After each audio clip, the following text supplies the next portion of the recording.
Hello, Idora Alfie here. So Path of Exile 2 is coming out on December 6th, and I'm like pretty damn excited to play it. They are gonna be doing like GGG live on the 21st of November, right? Where they'll be probably showing off more of the game and also talking about like how the beta is gonna work and everything, right? But I wanted to go into a few topics myself and talk about like how I feel about these things and also like everything we know about certain topics, right? And today I want to talk about skill gems. I know there are other like YouTubers that have like summary videos where they talk about everything, right, that we know so far, but I want to like kind of pinpoint like one topic and go into it a bit more in depth, right? So we're going to be talking about skill gems today. To give everyone a bit of background for basically people that don't know what Path of Exile 1 is and stuff, right? So to just make sure that everyone's on like an even like playing ground, I guess, right? Let's talk about Path of Exile 1 first. So in Path of Exile 1, you had skill gems which you could get as drops from monsters or as quest rewards, or you could even buy them in like through the campaign and also in endgame, right? Where you could buy most of the skill gems from a vendor. So that's how like you acquired skill gems, right? And these skill gems were basically socketed into gear. So weapons and armor had like sockets which you could put the skill gems into. And depending on the weapons and armor, you could have a different number of like skill gems, and also like the sockets and their color and also the different types of links that they have, right? So they could all be linked together, or you could only have like 3 linked and then the remaining like 2 or whatever like in a separate link, right? So all that stuff was basically determined by your gear, right? And you could use basically currency, aka like crafting materials, to change how those like sockets were and everything, right? So you had to make the decision of, okay, I have this armor, do I want to use it because it has good stats, or do you want to use this other armor that has better sockets, right? So you had that whole like thing going on with Path of Exile 1. So that's basically how active skill gems worked in Path of Exile 1. And of course this is separate to like the passive skill tree, which is the huge like skill tree that everyone like sees and gets like kind of scared of, right? But yeah, we're talking about the active skill gems this time. So in Path of Exile 2, different from Path of Exile 1, right? You acquire skill gems as uncut gems through like the campaign and like probably as drops and stuff too, right? I'm not sure because they haven't specified, I think, whether you can get specific skill gems anymore or if it's only going to be like uncut skill gems that are dropped, right? You can probably still like trade like specific skill gems, I'm guessing, between like players and stuff, right, using player trade. But you basically get uncut skill gems in the variety of either skill gems, buff skill gems, or support skill gems, right? So they come in those 3 varieties. And once you get an uncut skill gem, you can cut that skill gem, and it'll basically open up a menu where you can select what gem you want to acquire from that, right? By default, it's going to only show you things that are relevant to your class, and like the recommended skill gems basically for your like player class, right? And that's gonna help like new players not get overwhelmed by like the number of options that they have. However, even from the beginning of the game, you can toggle an option that basically shows you all the skill gems that you can get from that uncut skill gem, right? So you can use this to basically customize your character from the get-go, to like a degree that, you know, most games don't let you basically do, right? And another thing about uncut skill gems is that they'll have like a level associated with them, right? So you might get like a level 1 or a level 5 like uncut skill gem, right? And the skill gem that you get from that uncut skill gem will be that level of like skill gem, right? So from like a level 5 skill gem, you'll get a level 5 skill, basically, right? Or like from a level 5 uncut skill gem, you'll get a level 5 skill gem. Support skill gems are not gonna have a level anymore, and all the skill gems are no longer gonna level up from experience. So in Path of Exile 1, you would be leveling up skill gems as you leveled up your character as well, right? So you'd have like your XP bar, and each like skill gem and support skill gem would have like their own XP bars as well. That's gone now, so it's only gonna be like your character's XP bar, right? So skill gems, on the other hand, they're gonna have like a level that you get from like cutting that skill gem, and to level them up, you need to use another skill gem, another uncut skill gem, to level up an existing skill gem. So if you have like a level 1 fireball, for example, and you want it to be level 5, you'd have to use an level 5 uncut skill gem to turn your level 1 skill gem into a level 5 fireball, right, basically. So that's gonna be pretty interesting, because like as you progress through the game and you get like uncut skill gems, you can either like get new skills, or you can level up your existing skills, right? And even when you're leveling up your existing skills, it's not gonna be like you can like just level everything up like in like, you know, on par with your character, which is what happened in Path of Exile 1, right? Where when you like gain experience, all your skill gems would get basically the same amount of experience too. So most of the time your skill gems would basically be as high level as they could be for like your character level or your stats, right? And you won't have like that kind of like linear progression anymore. You'd basically have little like jumps in power depending on like at what rate you get the uncut skill gems and stuff, right? And we're not entirely sure like how often like items are going to drop, so that's all going to be like dependent on like the game balance and stuff, right? And you can probably trade like with other players to get uncut skill gems, but I'm not sure if they've mentioned if you can buy uncut skill gems from vendors, right? Like vendors might be selling them too, but we're not entirely sure exactly how that's gonna work.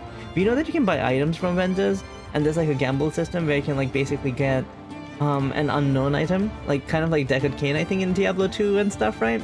And there's like gambling vendors in other ARPGs like Last Epoch and stuff too. But for skill gems, we're not entirely sure if vendors will be selling them. So that's how you level up skill gems. The next thing is, I guess this is a small like caveat, right? I mentioned that there's like skill gems, buff skill gems, and support skill gems. I'm not sure about like skill gems and buff skill gems, but with support skill gems in particular, right? You can only have like one of each type of support skill gem in your loadout, right? So like you can have like separate skills with separate like support gems attached to them. However, you can't have, for example, like faster casting speed on multiple different like skills, right? So you can only have like one support skill gem like in one like of your skills. You can't have it in multiple places, basically. I hope that like makes sense to you guys. The next thing is stat requirements for like skill gems, right? So in Path of Exile 1, when you like have a skill gem or a support skill gem, they have their own like stat requirements, right? So for example, like Fireball, it would be like an int skill. It would require you to have intelligence, right? However, something like faster like casting might be like a dexterity skill. I'm not entirely sure if it was a dexterity skill in Path of Exile 1, but you might have something like, okay, let's say like multiple projectiles. Multiple projectiles is a dex like support skill, right? So that would like require you to have like a certain amount of dexterity, right?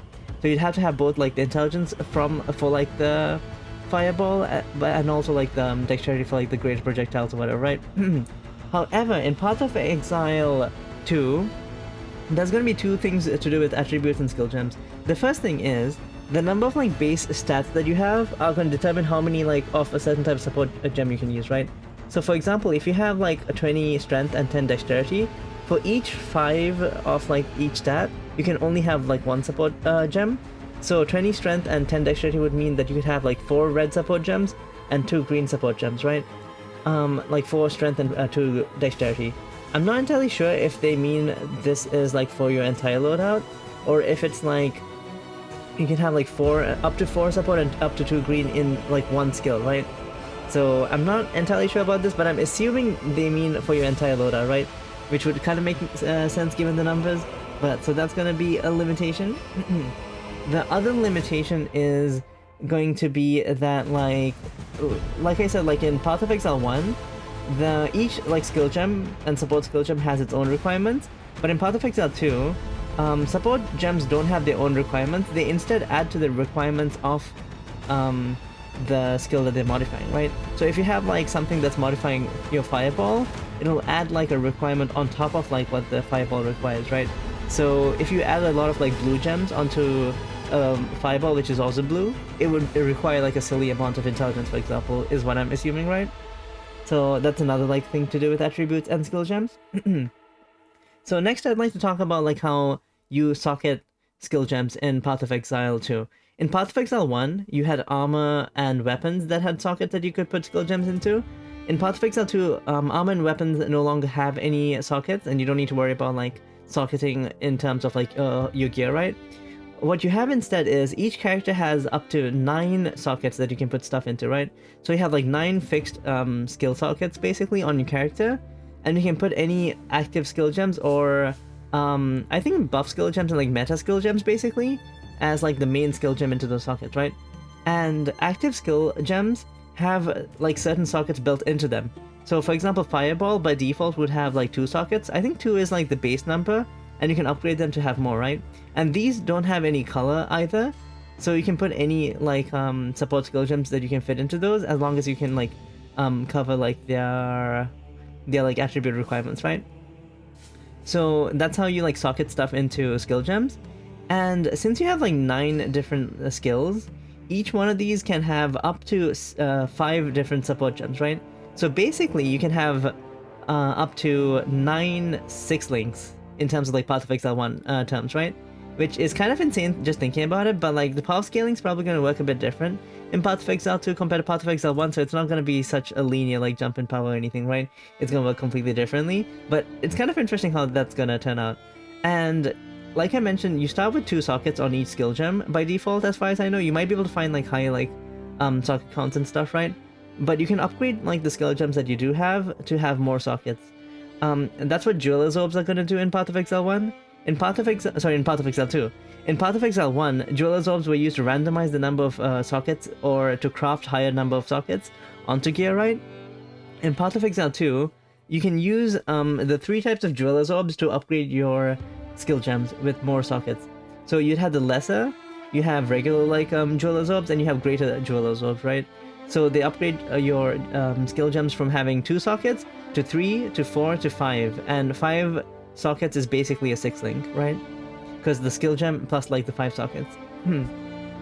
So that's how the sockets work in Path of Exile 2. So in addition to the 9 skills that you can equip onto your character, you can also have skills that you can get from weapons or ascendancies. In terms of ascendancies, the one example that I can mention right now is the mount that rangers can have, right? Apparently that's from an ascendancy, so you can basically get like the mount skill from unlocking a certain ranger ascendancy, right? So there could be like more skills like this in like other ascendancies, or maybe even like in the regular skill tree, right? We don't really know exactly. And they could obviously add more in the future, right? So there's some cool design space there. And in addition to that, you can also have skills that you can get from weapons, right? So you can have, for example, mage staves, right? Like sorcerer staves and stuff that have free to cast spells, for example, like Fireball. And from what I can tell from the footage, it doesn't look like these have any support sockets, right? The ones that you get from like staves for sorcerers and stuff. Witcher scepters have skeletons on the other hand, like, and they are kind of free skeletons, so I'm guessing they don't cost any spirit, which is like the resource you use to like reserve to get more summons and stuff, right? And then the third example would be Mercenary crossbows, which have like their shooting like skills and stuff, right? So depending on what kind of crossbow you have, like the attack skill they have is different. And you can get add-on like kind of like skills for the crossbows to like a grenade launcher or something. And these seem to have like mana costs and also like support slots as well, right? So basically these are like additional skills you can get that like work different depending on like what kind of character you have and what kind of weapons they use, right? And all of these skills are in addition to the 9 that you have. So I think it was the sorcerer footage where they go through like the list of skills that they have, and they have like 11 skills, which makes sense because the character has like 2 staves equipped, right? They have one that's like their main like weapon, and they have one that's like the alternate weapon, right? And you can switch between your main and your alternate weapon. You could do it in like Path of Exile 1 as well. You have like 2 weapon sets, right? And both of those like show up in the skill like tree as in the skill like page as well. In addition to like the 9 skills that they have, right? So that's kind of, I think, confirmed that like they don't eat into like those 9 skills.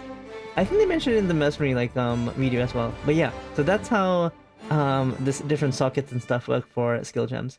I think that's like a good summary of exactly how skill gems work. I'm excited because like it's gonna be very different from Path of Exile 1, especially because it opens up a lot of like design space with like having skills from weapons. And also like it makes you make more like choices in terms of like which skills you want to level up at what pace, right? You don't have like everything just like leveling up as you level up through the campaign, right? So that stuff's gonna be really interesting. And we're not sure if like it's guaranteed that you can get like level 20 skill gems at the end of the campaign, or if you need to do like end game content, if that stuff's gonna be really rare or whatever, right? And they can obviously like change that like post like release and stuff and like do some balancing there. So that's gonna be really interesting too. I'm not sure if they've mentioned if like skill gems like go up to level 20 or if they go above level 20, right? I think in like Path of Exile 1, I'm not sure exactly how high they go. You can level it up to level 20, but there's like other means to get them up to like level 21, and I'm not sure if they go higher than that, but like yeah, they have like a lot of space they can play around with that in Path of Exile 2 as well, right? So I'm kind of interested to see where like they go with that. I for one really like the Uncut like skills gem system where you can pick what skill gem you want right from stuff that drops. Because in Path of Exile 1, you get so many freaking skill gems that you don't even like care about, right? And unless it's something valuable that you can sell, or it has quality and you can like vendor that off to get like Jeweler's Orbs and stuff, right? A lot of the skill gems that drop are just trash. And since Path of Exile 2 is going in the direction where they want to reduce the amount of trash that drops, right? It makes a lot of sense that they're having like uncut skill gems, right? Because those are going to have a lot more value probably, right? So that's going to be pretty interesting. But yeah, if you guys have any other opinions that you'd like to add to this, or if I made any mistakes, feel free to correct me in the comments as well. And once the 21st comes around, right, and GGG does its like GGG live, we'll probably get more information. And if there's like something that I need to add to this video, I'll either like add it as like the pinned comment if it's like a little bit of information, or if it's a lot of information, I might do like an addendum to this, right? I might add like a new video to this, or I might just like redo this entire video. It depends on like how much information they release, right? And obviously after the game comes out and we get more information, this video is probably going to be relevant at that point, but hopefully like it serves as like, you know, an interesting point of discussion before the game does come out. But yeah, I'm just excited to like play the game once it comes out. I'll be playing it on Twitch. So make sure you follow me there, and also subscribe to my YouTube like page, because I'm going to be doing more content like this. I do a bunch of other stuff too, but yeah, if you are enjoying this, drop me a sub for sure. And I'll see you again next time. Goodbye!